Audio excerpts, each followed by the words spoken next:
நம்ம கம்பெனியோட medical officer doctor. சரியா? ஸோ இன்னைக்கு ஏன் நம்ம எல்லாம் இங்கே வந்து கூடியிருக்கோம் சொல்லியிருக்காங்க, யாரும் சொன்னாங்களா? Safety training. சேஃப்டி ட்ரைனிங்ல ஒரு பகுதி, ஓகேவா? உயிர் காக்கும் முதலுதவி திட்டம், ஓகேவா? அதுதான் நம்ம இன்னைக்கு வந்து பார்க்க போறோம். இதுக்கு முன்னாடி சில பேர் இதை ட்ரைனிங் எடுத்துருப்பீங்க, இதில் நிறைய பேர் இந்த ட்ரைனிங் அட்டன் பண்ணாமல் இருந்திருப்பீங்க. கரெக்டா? அட்டன் பண்ணாதவங்க நல்லா கவனிச்சுக்கோங்க, நல்லா இன்ட்ரெஸ்டிங்கா இருக்கும். சரியா? சொல்றது கேக்குதா? கடைசி வரைக்கும் கேக்குது இல்லையா? ஓகே. ஸோ நம்மளுக்கு அன்றாட நம்மளுக்கு வேலையில வந்து என்ன மாதிரி உடல் உபாதைகள் இல்லை வந்து பிரச்சனைகள், பெரிய பிரச்சனைகள் நம்ம சந்திக்கிறோம் அப்படின்னு பார்த்தோம்னா, நம்மளே கூட நம்ம கூட இருக்கவங்க வந்து மயக்கம் வர்றது, மார்பு வலி வர்றது, மூச்சு திணறல் ஏற்படுறது, பெரிய லெவல்ல வந்து காயம் ஏற்படுறது, பெரிய லெவல்ல தீ விபத்து ஏற்படுறது, இது எல்லாமே நம்மளுக்கு ஏற்பட வாய்ப்பு இருக்கு. ஓகேங்களா? ஆனா இதெல்லாம் சின்ன சின்ன விஷயம். இப்பெல்லாம் இருந்துச்சுன்னா உடனே ஆஸ்பத்திரியை கூட்டிட்டு போயிட்டு இல்ல மெடிக்கல் சென்டரை கூட்டிட்டு போயிட்டு சரி பண்ணிடலாம். ஆனா இந்த மாதிரி காரணங்கள்னால ஒரு ஆள் வந்து மூச்சு பேச்சு இல்லாம இல்லைன்னா வந்து இறக்கும் தருணம் போறாங்கன்ற போது அவங்கள மருத்துவர்கிட்ட கூட்டிட்டு போறதுக்கு முன்னாடி நம்ம என்ன பண்ணா அவங்க வந்து காப்பாற்றப்படுவாங்கன்றதான் நம்ம இங்க பார்க்க போறோம். புரியுதா? சின்ன சின்ன காரியம்னா ஆஸ்பத்திரிக்கு போற வரைக்கும் கொண்டு போற வரைக்கும் பிரச்சனை இல்லை, நம்மளுக்கு டைம் இருக்கு.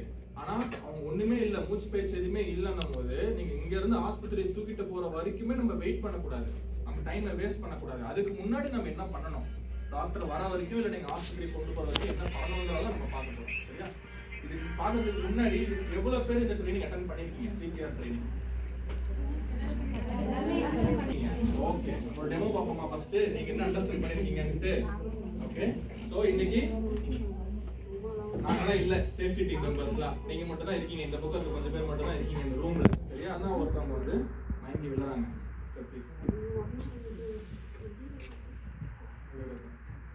ஓகே, நீங்க கொஞ்சம் பேர் தான் இருக்கீங்க முன்னாடி. என்ன பண்ணுவீங்க? டக்குனு வாங்க பார்க்கலாம். மயங்கி விழுந்துட்டாங்க, சீக்கிரம் எந்திரிங்க. எந்திரிங்க, நீங்க ஒரு 4 பேர் இருக்கீங்க, எந்திரிங்க. மயங்கி விழுந்துட்டாங்க. நீ என்ன பண்ணீங்க?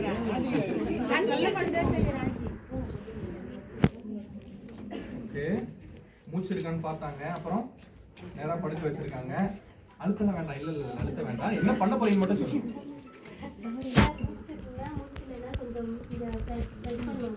சரி, அதுக்கு முன்னாடி அவங்க தட்டி எழுப்பி பாத்தீங்களா? தட்டி பாத்தீங்களா? எந்திரிக்கிறாங்களா? எந்திரிக்கல. அடுத்து என்ன பண்ணணும்? என்ன பண்ணணும்? நீங்க ஒரு ஆள் மட்டும் தான் இருக்கீங்க, உதவிக்கு யாரும் கூப்பிட மாட்டீங்களா? 2-3 பேர் வாங்க, ஒரு ஆள் மட்டும். தட்டி பார்த்துட்டாங்க, எந்திரிக்கல. அடுத்து என்ன பண்ணலாம்? சிபிஆர் கொடுக்கணுமா? இல்ல அதுக்கு முன்னாடி என்ன பண்ணணும்? டாக்டருக்கு இல்ல செக்யூரிட்டி டீமுக்கு எதாவது சொல்லணுமா? ஃபோன் பண்ணணும். சரி, ஃபோன் பண்ணதுக்கு அப்புறம் என்ன பண்ணணும்? ஃபோன் பண்ணிட்டு அவங்க வரதுக்குள்ள நமக்கு அப்படி தண்ணி தெளிக்கலன்னு சொன்னா தண்ணிலாம் தெளிக்க வேண்டாங்க சார், அதை சிபிஆர் கொடுக்கணும். சரி, ஓகே, ஓரளவுக்கு கரெக்ட் தான். கிளாஸ் தட்டுங்க உங்களுக்கு.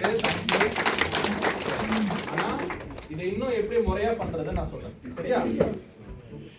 முதல்ல நம்மளுக்கு இந்த பிஎல்எஸ் இந்த சிபிஆர் கொடுக்கறதுனா என்னன்னா வந்து அந்த உயிர் காக்கிற முதலுதவி பண்றதுதான் நம்மளுக்கு வந்து இந்த ட்ரைனிங். ஓகேவா? இதுல வந்து நம்மளுக்கு வந்து மூச்சு திணறல் உதவி இல்லைன்னா வந்து இதுல வந்து மூச்சு கஷ்டப்படுறாங்க இல்லைன்னா வந்து மூச்சே விடல, பேச்சு மூச்சே இல்லை அப்படின்றவங்க எல்லாம் வந்து இந்த உதவிக்கு வந்து உள்ளடங்குவாங்க. இதை நம்ம அவங்களுக்கு இந்த உதவி நம்ம செய்யற மாதிரி இருக்கும். இதுல வந்து ஒரு 5 ஸ்டெப் இருக்கு. ஸ்டெப்பா நம்ம வந்து செய்யணும். ஃபர்ஸ்ட் உள்ள வாங்க. யாராச்சும் ஒருத்தவங்க மயங்கி விழுந்தாங்கன்னா நேரா வந்து முதல்ல தூக்கணும். நல்ல அப்படி கிட்ட போக கூடாது. முதல்ல என்ன பண்ணணும்னா இந்த இடம் வந்து பாதுகாப்பா இருக்கா அப்படின்றத பார்க்கணும். ஓகேங்களா? அது எப்படி ஏன் பார்க்கணும்? ஒருவேளை அவங்க வந்து ஷாக் அடிச்சு மயங்கி விழுந்திருக்கலாம். கரெக்டா டிஷ் வாஷ் பண்ணிட்டு இருக்கும் போது இல்லைன்னா எதுவும் மாவு அரைச்சிட்டு இருக்கும் போது கை வைக்கிறாங்க, ஷாக் அடிச்சு மயங்கி விழுந்திருக்கலாம். உள்ளெல்லாம் ஈரமா இருந்திருக்கும். நீங்க வந்து டக்குன்னு எதுவுமே கவனிக்காம போய் தூக்குனீங்கன்னா என்ன ஆகும்? உங்களுக்கும் ஷாக் அடிச்சப்பறம் உங்களை யார் காப்பாத்துறது? அதனால என்னதான் அவசரமா இருந்தாலும் ஒரு நிமிஷம் கவனிக்கணும். அந்த இடம் எப்படி இருக்கு, சூழல் எப்படி இருக்கு, நெருப்பு எரிஞ்சுக்கிட்டு இருக்கா, பக்கத்துல கேஸ் ஆன்ல இருக்கா, கரண்ட் ஆன்ல இருக்கா, இல்ல ஷாக் அடிச்சிருக்க வாய்ப்பு இருக்கா, இல்ல வெளியில ஒரு வேளை வந்து தோட்ட வேலை செஞ்சுட்டு இருக்காங்கன்னா பாம்பு எதுவும் பக்கத்துல இருக்க வாய்ப்பு இருக்கா, அப்படின்ற பாதுகாப்பை பார்க்கணும். ரோட்ல இருக்காங்கன்னா ரோட்டுக்கு நடுவில் போயிட்டு நம்ம அவங்க உயிரை காப்பாற்ற முடியாது, நம்ம உயிரை காப்பாற்றிக்கணும். அப்ப அவங்கள ரோட்ல இருந்து ஓரமா கூட்டிட்டு வரணும். அப்ப அந்த இடம் பாதுகாப்பா இருக்குன்றத ஊர்ஜிதம் செய்யணும். சரியா? அது முதல் ஸ்டெப். அப்புறம் நீங்க ஃபர்ஸ்ட் ஓகே இது எல்லாமே பாதுகாப்பா இருக்கு, கரண்ட்லாம் எதுவும் இல்லை, நம்ம வந்து அவங்கள போய் பக்கத்துல போய் தொட்டு பார்க்கலாம் அப்படின்னு சொல்லிட்டு உங்களுக்கு தோணுச்சுன்னா நீங்க அடுத்த ஸ்டெப் பக்கத்துல போகணும். பக்கத்துல போயிட்டு மயங்கி விழுந்திருக்காங்கன்னா முதல்ல என்ன பண்ணணும்னா அவங்க எந்திரிக்கிறாங்களா இல்லையா, சுயநினைவு இருக்கா இல்லையான்றத பார்க்கணும். எப்படி பார்ப்பீங்க இதை? ஓகேவா? எந்திரிங்க அம்மா, எந்திரிங்க எந்திரிங்க, என்னாச்சு உங்களுக்கு, எந்திரிங்க. நல்லா தட்டி பார்க்கணும். தட்டி, ஏன்னா சில பேர் மயக்கத்துல இருப்பாங்க, மயக்கத்துல இருக்கவங்களை தட்டினாலே எந்திரிச்சிருவாங்க. நீங்க சும்மா நான் காலைல சாப்பிடல, நான் சுகர் பேஷண்ட் மயங்கிட்டேன், அவங்களுக்கு நம்ம சிபிஆர் கொடுக்கலாமா? கொடுக்க கூடாது. யாருக்கு சிபிஆர் கொடுக்கணும்? யாருக்கு இதய துடிப்பு இல்லையோ அவங்களுக்கு தான் கொடுக்கணும். அப்ப ஃபர்ஸ்ட் தட்டி பார்க்கணும் அவங்களுக்கு இதய துடிப்பு இருக்கா இல்லையான்றது. கரெக்டா? அப்படி தட்டி பார்க்கும் போதே லேசா மயக்கம் இருக்கவங்க வந்து இல்லப்பா தலை வலிக்குது, இல்லைன்னா இந்த மாதிரி மயக்கமா இருக்குன்னு சொல்லி வாயில சொல்லுவாங்க, இல்லை ஏதாச்சும் முணங்குவாங்கன்னா இன்னும் அவங்க மூச்சு விட்டுட்டு இருக்காங்கன்றது அர்த்தம். புரியுதா? அப்படி இருக்கவங்கள நம்ம பொறுமையா உட்கார வச்சு நம்ம அப்புறம் ஆஸ்பத்திரி கூட்டிட்டு போகலாம், இல்ல டாக்டருக்கு நீங்க சூப்பர்வைசருக்கு சொல்லி டாக்டர் இங்க வர சொல்லி பார்க்க சொல்லலாம். அதுக்கு நம்மளுக்கு நிறைய நேரம் இருக்கு. ஓகேவா? நீங்க தட்டி பாக்குறீங்க, எந்திரிக்கவே இல்லை, மூச்சு ஒண்ணுமே இல்லை. அப்ப அடுத்து என்ன பண்ணணும்? மூணாவது ஸ்டெப் போன் பண்ணி இன்ஃபார்ம் பண்ணணும். மெடிக்கல் சென்டர் நம்பர் நீங்க வச்சிருக்கணும், இல்ல சூப்பர்வைசர் நம்பர் எல்லாரும் போன் வச்சிருந்துருக்கணும். புரியுதுங்களா? உடனடியா போன் பண்ணி என்ன ஆச்சு, என்ன பிரச்சனைன்றத உடனடியா சொல்லணும். ஓகேவா? அதிகபட்சமா எங்களுக்கு என்ன நியூஸ் வருது தெரியுமா? இப்போ மெடிக்கல் சென்டர் போன் பண்ணும்போது சார் உடனே வந்து பில்டிங் கிரவுண்ட் டிபார்ட்மென்ட்டுக்கு அதிகபட்சமா சொல்றீங்க. ஆனா தனித்தனி டிபார்ட்மெண்ட் கரெக்ட்டா? எத்தனை ரூம் இருக்கு தேடுவோம். அதனால நீங்க சொல்றது இன்னும் கொஞ்சம் விரிவாக்கமா சொல்லணும். சார் இந்த மாதிரி பில்டிங் 2ல கிரவுண்ட் ஃப்ளோர்ல இந்த ரூம் நம்பர் 304 இந்த ரூம் 304 இல்ல 004 இல்ல 003ல இருக்காங்க சார், உடனடியா வாங்க, மயங்கி சுயநினைவு இல்ல அப்படின்ற மாதிரி சொல்லணும். எல்லாருக்கும் தமிழ் தெரியும், हिंदी वाला வந்து கொஞ்சம் பேர் இருக்காங்க. आपको जानता है क्या बोल रहे डॉक्टर? समझ पे आ रहा है? कुछ बताओ ना, मैं हिंदी में ट्रांसलेट नहीं बन रही है. என்ன சார், எனக்கு ப்ரொஃபஷனலாக தெரியாது ஹிந்தி. थोड़ा थोड़ा मालूम है हिंदी, उतना ज़्यादा मालूम नहीं. हाँ हिंदी में ट्रांसलेट பண்ணுவோம். மூணாவது ஸ்டெப் ஃபோன் பண்ணி நம்ம மெடிக்கல் சென்டருக்கு சொல்லணும். சொல்லும்போது தெளிவா சொல்லணும் எந்த இடத்துல வந்து நடந்திருக்கு இந்த மாதிரி இருக்காங்க, பிளஸ் என்ன கண்டிஷன்ல இருக்காங்க, அவங்க சுயநினைவு சுத்தமா இல்லையா இல்லைன்னா மயக்கத்துல இல்ல தெளிவா தான் இருக்காங்களான்னு சொல்லி சொல்லணும். ठीक है? डॉक्टर अभी तक 3 पॉइंट बोल चुका था, स्टेप 1 स्टेप 2 स्टेप 3. स्टेप 1 क्या है? सीन सेफ्टी है, सीन दिखाना पड़ेगा कहाँ पे हो गया, रोड के बीच में तो वहाँ पे सीपीआर मत करना है. तो एक कोने पे खींच के वहाँ पे बंदे को सीधा खड़ा होने के बाद पे उसको वहाँ पे रखना है. उसके बाद रेस्पॉन्स चेक करना है. कैसे करेगा रेस्पॉन्स? भाई अरे भाई ऐसा कि जोर से मारना है बंदा को. उसके बाद क्या करना है? कॉल करना है एम्बुलेंस को. किसको कॉल करना है? बाहर है तो 108 देखो 108 नंबर को कॉल करेगा. उसके बाद ऑफिस पे हो गया तो किसको कॉल करेगा? मेडिकल सेंटर को कॉल करेगा. आपके पास मेडिकल सेंटर का नंबर है क्या? जानते हैं किसको बोलना है? ठीक है, नोट लास्ट पे हर फोन पे नंबर सेव करवा दो, बहुत इम्पोर्टेंट है. किसी को रीच होना वो जानता नहीं है ना, खतरा पे हो जा सकते हो बंदा. ठीक है, समझ गए ना ये 3 पॉइंट? सीन सेफ्टी पहले, ठीक है, उसके बाद रेस्पॉन्स चेक करना है, उसके बाद एमरजेंसी टीम को इन्फॉर्म करना है. यहाँ पे हुआ था, किचन पे हुआ था, और सिक्योरिटी ये लिफ्ट लॉबी हुआ था और बिल्डिंग का पीछे हुआ था, और एग्जैक्ट लोकेशन बताना पड़ेगा डॉक्टर. இப்போ ஃபோன் பண்ணி சொல்றோம்னு சொல்லியிருக்கோம் இல்லையா? ஆனா இப்போ என்ன நடக்குது அதிகபட்சமானா, ஒருத்தவங்க மயங்கி விழுந்துட்டாங்கன்னா உடனடியா வீல் சேர்ல உட்கார வச்சு லிஃப்ட்லயோ எங்கேயோ டப்புன்னு கூட்டிட்டு வந்துடுறோம். ஆனா அது கரெக்டான முறை இல்லை. முதல்ல மயங்கி இருக்காங்கன்ற பட்சத்துல அந்த இடத்துலயே வந்து கொஞ்சம் அவங்களுக்கு வந்து பிரீத் பண்றது கொஞ்சம் இடம் கொடுக்கணும். எல்லாம் மொத்தமா கூடி நிக்க கூடாது. நின்று முதல்ல வந்து அவங்க வந்து நல்லா எந்திரிக்கிறாங்களான்றத செக் பண்ணுங்க. செக் பண்ணிட்டு எந்திரிக்கலன்னா உடனே மெடிக்கல் சென்டருக்கு ஃபோன் பண்ணுங்க. ஃபோன் பண்ணிட்டு மெடிக்கல் சென்டர்ல இருந்து வர டைம் ஆகுதுன்னு சொல்லிட்டு வீல் சேர்ல உட்கார வச்சு தலை தொங்க உட்கார வச்சு கூட்டிட்டு வராதீங்க. ஏன்னா நீங்க இங்க இருந்து லிஃப்ட்ல இருந்து மெடிக்கல் சென்டர் கூட்டிட்டு வர டைமே நீங்க வேஸ்ட் ஆகும். புரியுதுங்களா? அதனால அந்த இடத்துலயே வந்து நம்ம வந்து அடுத்த கட்டம் நம்ம மூவ் ஆகணும். புரியுதா? அப்ப நம்ம 4வது ஸ்டெப் நம்ம போறோம். 4வது ஸ்டெப் வந்து என்னதுன்னா பல்ஸ் இருக்கா, நாடி துடிப்பு இருக்கா அப்படின்றத நம்ம பார்க்க போறோம். சரியா? நாடி துடிப்பு எங்க பார்க்கணும்? மணிக்கட்டுல, கழுத்துல சொல்லுவாங்க. நம்ம கழுத்துல மட்டும் பார்க்கலாம். சரியா? ஏன் மணிக்கட்டுல பார்க்க கூடாதுன்னா, இப்ப ரொம்ப ஏசி எல்லாம் இருக்கு, நமக்கு ரொம்ப கூலிங்கா இருக்குன்னா மணிக்கட்டுல அதிகபட்சமா பல்ஸ் நம்மளுக்கு வந்து நாடி துடிப்பு நம்மளுக்கு வந்து ஃபீல் பண்ண முடியாது. கழுத்துலனா தான் வந்து நம்மளுக்கு வந்து கரெக்டா இருக்கும் ஃபீல் பண்றது. சரியா? அதனால கழுத்துல தான் நாடி துடிப்பு பார்க்கணும். ஏன் நாடி துடிப்பு பார்க்கறோம்னா, நாடி துடிப்பு இருந்துச்சுன்னா அவங்க இதயம் இன்னும் துடிச்சிக்கிட்டு இருக்கு, இன்னும் உயிரோட தான் இருக்காங்க. நாடி துடிப்பு இல்லைன்னா அவங்க உயிரோட இல்லைன்றதை நம்ம புரிஞ்சுக்கணும். சரிங்களா? சோ நாடி துடிப்பு இருக்குன்றதை கண்டுபிடிக்கிறது ரொம்ப முக்கியமான ஒரு ஸ்டெப். ஏன் அப்படின்னா, ஒருத்தருக்கு நாடி துடிப்பு இருக்குன்னா உங்களுக்கு நம்ம சிபிஆர் கொடுக்கலாமா? கொடுக்க கூடாது. அதனால ஃபர்ஸ்ட் நாடி துடிப்பு செக் பண்ணணும். சோ நீங்க வந்து இப்ப நாடி துடிப்பு உங்களுக்கு செக் பண்ணி பாருங்க முதல்ல எல்லாருமே. சரி, நான் எப்படி செக் பண்றதுன்னு சொல்லி தரேன். முதல்ல எல்லாரும் கழுத்தை கொஞ்சம் பின்னாடி தூக்குங்க. நடுவுல கழுத்துக்கு நடுவுல வந்து ஒரு எலும்பு இருக்குங்களா, நல்லா கல்லு மாதிரி கல்லு மாதிரி நடுவுல ஒரு விரல் வச்சு தொட்டு பாருங்க. நடுவுல ஒரு கல்லு மாதிரி ஒரு எலும்பு இருக்கா? அந்த எலும்புல இருந்து ரைட் சைடு ஒரு 2 சென்டிமீட்டர் வலது பக்கம் இல்ல இடது பக்கம் லேசா விரல வச்சு பாருங்க. 2 விரல வச்சு தொட்டு பாருங்க. ரைட் சைடு अरे भाई राइट सीधे को ऐसा हाथ सीधा पहले सीधा वो बंदा सही कर रहा है चेक பண்றாங்க பாருங்க மேல போட்டோல தெரியுதா?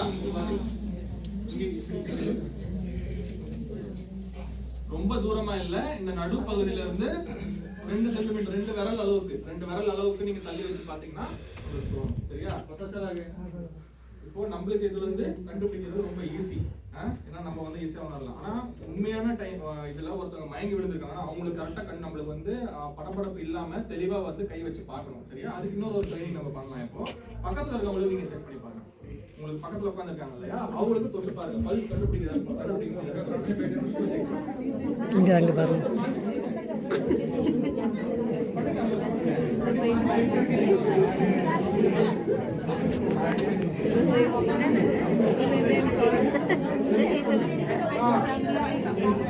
இந்த சைடு சார்,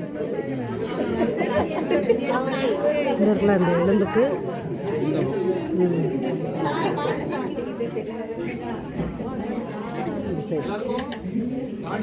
இந்த எலும்புக்கு இந்த சைடு முடியலன்னா முன்னாடி வந்து கத்துக்கோங்க. சரியா? ஏன் இதுனா நம்ம கண்டுபிடிக்க முடியல அப்படின்னா வந்து அவங்க நாடி துடிப்பு இல்ல அப்படின்றது அர்த்தம் அவங்க ஆயிடும். சரியா? அதனால இது கண்டுபிடிக்கணும் கண்டிப்பா. சரி, நீங்க நாடி துடிப்பு செக் பண்ண கண்டுபிடிக்கும் போது அவங்க மூச்சு விடுறாங்களா இல்லையா அப்படின்றத பார்க்கணும். மூச்சு விடுறதை எப்படி நம்ம பார்க்கலாம்னா, இப்படி கை வச்சு பார்க்கறதுக்கு முறை இல்லை. அவங்க மாறு வந்து மேல ஏறி இறங்குதா, மூச்சு விடுறாங்களான்றத கண்ணால பார்க்கணும் நம்ம. புரியுதா? எவ்வளவு நேரத்துக்கு நம்ம இப்படி நாடி துடிப்பு செக் பண்ணலாம்? எவ்வளவு? 10 செகண்ட். அதிகபட்சம் 10 செகண்ட் செக் பண்ணலாம். ஏன்னா அதுக்கு மேல செக் பண்ணிட்டே இருந்தோம் அடுத்த டாக்டர் வரைக்கும்னா அவ்வளவுதான், நம்ம முதல் உதவி ஆரம்பிக்க முடியாது. புரியுதா? 10 सेकंड को चेक करना पड़ेगा. ठीक है? और 1-2 मिनट को मत टाइम मत लेना. क्या होगा? 2 मिनट को चेक करेगा तो उसका जांच करेगा. ठीक है? 10 मिनट पे 10 सेकंड के यहाँ पे हाथ रख के 1 2 3 4 ऐसा 10 नंबर तक काउंट करके चेक करना पड़ेगा. अगर नहीं है तो फिर स्टार्ट करना है. ये नहीं இப்போ நம்ம நாடி துடிப்பு பார்த்துட்டோம். 10 செகண்ட் செக் பண்ணி காமிக்கிறேன் பாருங்க. 1 2 3 4 5 6 7 8 9 10. என்ன பண்றீங்க? நாடி துடிப்பும் பார்க்கறேன், கண்ணு வந்து மாறுகூடு வந்து ஏறி இறங்குதா இல்லையான்றத செக் பண்றேன். நான் இப்ப 10 செகண்ட் பார்த்துட்டேன். பார்க்கும்போது மூச்சும் இல்ல, நாடி துடிப்பும் இல்ல. அப்படின்னா என்ன ஆயிடுச்சு? இந்த இடத்துல இறந்துட்டாரு அப்படின்றத குறிக்குது. இல்ல இதே துடிப்பு தற்காலிகமா நின்றுச்சு அப்படின்றத குறிக்குது. நம்ம இதை கண்டுபிடிச்சிட்டோம். உடனடியா முதலுதவி செஞ்சா இவரை காப்பாற்ற முடியும். புரியுதுங்களா? அதனாலதான் நம்ம இதோட முக்கியத்துவமா பாக்குறோம். நம்ம இங்க இருந்து தூக்கிட்டு போய் ஆஸ்பத்திரி போறதுக்கு 5 நிமிஷம் 10 நிமிஷம் ஆயிடும். அது ஆல்ரெடி லேட் ஆயிடும். நீங்க இப்பயே நீங்க முதலுதவி ஸ்டார்ட் பண்ணீங்கன்னா இவர் உயிரை மறுபடியும் காப்பாற்றுறதுக்கு நிறைய வாய்ப்புகள் இருக்கு. அதனாலதான் பண்றோம். இவர் செக் பண்றீங்க, நாடி துடிப்பு இல்ல அப்படின்னா இதே துடிக்க மாட்டேங்குது. இதையும் அதுவா துடிக்க மாட்டேங்குதுன்னா நம்ம என்ன பண்ணணும்? வெளியில இருந்து துடிக்க வைக்கணும், பம்ப் பண்ணணும். புரியுதா? அப்படி பம்ப் பண்ணனா என்ன ஆகும் அப்படின்னா வந்து நம்ம ரத்தம் வந்து ஓடிக்கிட்டே இருக்கும். ஏன்னா இதய துடிப்பு இல்லைன்னா ரத்தம் வந்து ஓடாது, ரத்தம் ஒரே இடத்துலயே இருக்கும், மூளைக்கு ரத்தம் போகாது. 4 நிமிஷத்துக்கு மேல மூளைக்கு ரத்தம் போகலன்னா மூளை வந்து இறந்துரும். அதுக்கப்புறம் நீங்க வந்து உதயத்தை காப்பாற்றியும் போஜனம் இல்லை. அதனாலதான் உடனடியா வந்து முதலுதவி ஆரம்பிக்கணும்னு சொல்றேன். புரியுதா? ஸோ 4வது ஸ்டெப்ல நாடி துடிப்பு பார்த்துட்டோம், நாடி துடிப்பு இல்லை. இப்போ அடுத்தது வந்து சிபிஆர் அப்படின்றத வந்து நம்ம பார்க்க போறோம். சிபிஆர் அப்படின்னா என்னன்னா வந்து நம்ம மாற அழுத்துறது, மூச்சு கொடுக்கறது, இதுதான் வந்து சிபிஆர். சரியா? சிபிஆர்ல மாற அழுத்தம்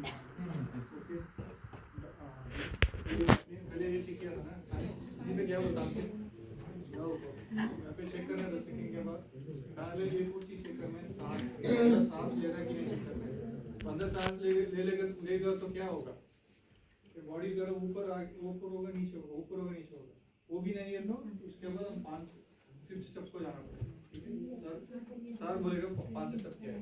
तो 5வது ஸ்டெப்ல தான் சிபிஆர் வந்து ஆரம்பிக்கணும். அத மார்பு அழுத்தணும், சுவாச பாதையை ஓபன் பண்ணணும், அடுத்து வந்து மூச்சு கொடுக்கணும். தெலுங்கு தமிழ் எல்லாமே வேற யாரு சார்? தெலுங்கு தமிழ் சரி, தெலுங்கு தமிழ் ஹிந்தி புரியுது, வேற லாங்குவேஜ் யாரு இருக்கா? முதல்ல இப்ப நம்ம மார்பு எப்படி அழுத்துறது அப்படின்றத பார்க்க போறோம். சரியா? மார்பு அழுத்துறதுக்கு முதல்ல நம்ம கையை வந்து மார்போட மைய பகுதியில வைக்கணும். எப்படி மைய பகுதி கண்டுபிடிக்கலாம் அப்படின்னா வந்து நம்மளுக்கு வந்து இந்த மாறு எலும்பு இருக்கும், நடு எலும்பு. சரிங்களா? அந்த நடு எலும்புக்கும் நம்மளுக்கு 2 மார்பகத்துக்கும் நடுவுல இருக்கிற இடம் தான் வந்து நம்மளுக்கு வந்து மைய பகுதி. சரியா? வயிற்றுல கை வைக்க கூடாது, அதே மாதிரி வந்து இடது பக்கம் கை வச்சு அழுத்த கூடாது. நடுப்பகுதியில கரெக்டா கை வச்சு அழுத்தினாதான் இதயம் வந்து முழுமையா வந்து அழுத்தம் ஏற்படும். புரியுதா? ஆனா நடுப்பகுதியில கை வைக்கணும். எப்படி கை வைக்கணும்? விரலை யூஸ் பண்ணக்கூடாது. நம்ம இந்த கையோட இந்த அடிப்பகுதியை முதல்ல நெஞ்சு மேல வைக்கணும். அடுத்த கையை வச்சு நம்ம இந்த விரல்களை வந்து கோர்த்துக்கணும். அதனால வந்து நம்மளுக்கு வந்து வழுக்காது. புரியுதுங்களா? அப்படி புடிச்சதுக்கு அப்புறமேட்டு நம்ம உடம்ப வந்து நேராக்கிக்கணும். சரியா? இப்படி பண்ணக்கூடாது, சைடா இருந்து பண்ணக்கூடாது, நேராக்கிக்கணும். ஏன்னா அப்படி நேராக்கினாதான் நம்மளோட வெயிட், நம்ம அழுத்துறது எல்லாம் வந்து சீரா இருக்கும். புரியுதா? இப்படி நேரா வந்ததுக்கு அப்புறமேட்டு வந்து அழுத்த ஆரம்பிக்கணும். 1 2 3 4 5. இது எவ்வளவு வேகமா அழுத்தணும்னா நம்மளுக்கு வந்து ஒரு செகண்டுக்கு 2 தடவை அழுத்துற மாதிரி இருக்கும் குறைஞ்சது. புரியுதுங்களா? ஒரு செகண்ட் சொல்றேன்னா அதுல 2 தடவை அழுத்தணும். ரொம்ப வேகமாவும் இருக்கக்கூடாது, ரொம்ப ஸ்லோவாவும் இருக்கக்கூடாது. அப்படியே சீரா அழுத்திக்கிட்டே இருக்கணும். நம்ம எத்தனை தடவை அழுத்தணும்? நம்ம 30 தடவை அழுத்தணும். ஓகேவா? வாயில நம்ம சொல்லணும். 1 2 3 4 5 6 7 25 26 27 28 29 30 தடவை அழுத்திட்டோம்னா அடுத்து மூச்சு கொடுக்கணும். நம்ம மூச்சு கொடுக்கறதுக்கு முன்னாடி சுவாச பாதையை வந்து நேராக்கணும். சரியா? अभी सांस नहीं है, उसके बाद वो भी तंत्रिकी भी नहीं है, ये सांस भी नहीं ले रहा था, वो चेस्ट भी नहीं है। अभी क्या करना? सीपीआर शुरू करना है। सीपीआर कहाँ पे करेगा? ये हमारा 2 निपल्स होता है ना, उसका सेंटर पे, ठीक है, ये पॉइंट सेंटर होता है बॉडी, ह्यूमन बॉडी का। यहाँ पे हम हाथ ऐसा रखते हैं, पहले राइट हैंड लेना है, हमारा स्ट्रॉन्गर एरिया होता है ना, ये चीज ऐसा सीधा रखना है। उसके बाद लेफ्ट हैंड से हम क्लोज करना है उसको, सो बॉडी सीधा रख के सीपीआर करना है। कितना बार करना है? 30 बार करना है। 1 2 3 4 5 6 7 8 ऐसा 30 तक करना है। ठीक है? 30 தடவை அழுத்திட்டோம். அப்புறம் மூச்சு பாதையை நேராக்கணும். ஏன் நேராக்கணும்னா மைண்ட் படுத்து இருக்கும் போது மூச்சு பாதை நேரா இருக்காது. நம்மளுக்கு வந்து நாக்கு வந்து மூச்சு பாதையை அடைச்சிக்கிட்டு இருக்கும். அப்ப மூச்சு பாதையை ஓபன் பண்ணாதான் நம்ம வாய் வழியா ஊதுறது உள்ள போகும். அப்ப என்ன பண்ணணும்னா தலையை வந்து லேசா பின்னாடி தள்ளணும். இப்படி. புரியுதுங்களா? பின்னாடி தள்ளிட்டு மூக்க முடிக்கணும். ஏன் மூக்க மூடுறோம்? இல்லைன்னா காத்து வெளியில போயிடும், வாயில் வெளியே ஊதுற காத்து வெளியில போயிடும். சரியா? நான் 30 தடவை அழுத்திட்டேன், மூச்சு பாதையை நேராக்கிட்டேன், மூக்க மூடிட்டு வாயு வழியா வந்து 2 தடவை மூச்சு கொடுக்கணும் நம்ம. புரியுதா?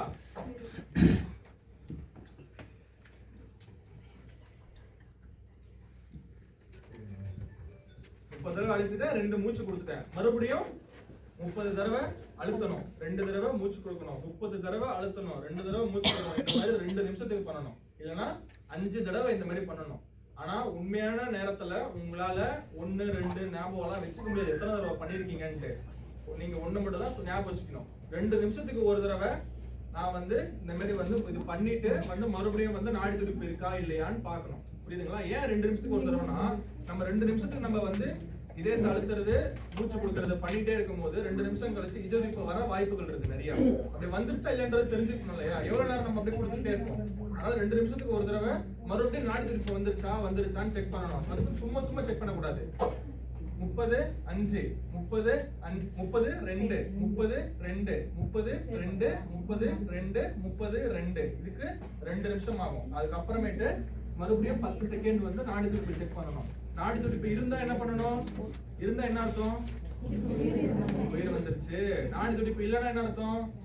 இன்னும் உயிர் வரல. அப்ப என்ன பண்ணணும்? மறுபடியும் 30 2 இந்த மாதிரி நீங்க இந்த நோயாளிய இல்ல நம்ம கூட இருக்கவங்கள மருத்துவமனைக்கு கூட்டிட்டு போற வரைக்கும், அப்படி இல்லைன்னா மருத்துவர் பக்கத்துல வர வரைக்கும் நீங்க இதை பண்ணணும். சரிங்களா? ஒருவேளை உங்களுக்கு நீங்க பண்ணிட்டு இருக்கும் போது மூச்சு வந்துருச்சு, இது நாடி துடிப்பு வந்துருச்சுன்னா உடனே அவங்கள ஒரு கழிச்சு படுக்க வைக்கணும். ஒரு பக்கமா, ஓகேவா? இடது பக்கமா ஒரு கழிச்சு படுக்க வைக்கணும். ஏன்னா நம்ம நெஞ்சில் அழுத்தி இருக்கோம் இல்லையா? அதனால வந்து சில நேரம் வாந்தி வரும். நமக்கு வாந்தி வரும்போது நேரா படுத்து வாந்தி எடுத்தா மறுபடியும் புறக்கி அடிக்கிறதுனால ஒரு பக்கமா படுக்க வச்சாங்கன்னா ஒருவேளை வாந்தி எடுத்தாங்கன்னா சைடு வழியா வந்துடும், மறுபடியும் மூச்சு திணறல் ஏற்படாது. புரியுதா? இதுதான் வந்து சிபிஆர். நீங்க உண்மையிலே நீங்க வந்து அந்த இடத்துல கொடுக்கும் போது நீங்க கவுண்ட் எல்லாம் ஞாபகம் வச்சுக்க முடியாது. ஆனா குறைஞ்சது நீங்க ஒண்ணு மட்டும் நீங்க ஞாபகம் வச்சுக்கணும். 30 தடவை அழுத்தணும், 2 தடவை மூச்சு கொடுக்கணும், 2 நிமிஷத்துக்கு நடுவில் வந்து நீங்க செக் பண்ணணும். அவ்வளவுதான். அதுக்கு வந்து இவ்வளோ ஸ்பீடு, இவ்வளோ அழுத்தம் அப்படிலாம் நீங்க பார்க்க வேண்டாம். புரியுதா உங்களுக்கு? வேற ஏதாவது டவுட் இருக்கா அதுல? अभी पहले हमने क्या किया, कंप्रेशन दे दी, उसके बाद क्या करना है? எல்லாம் கவர் பண்ணுங்களா?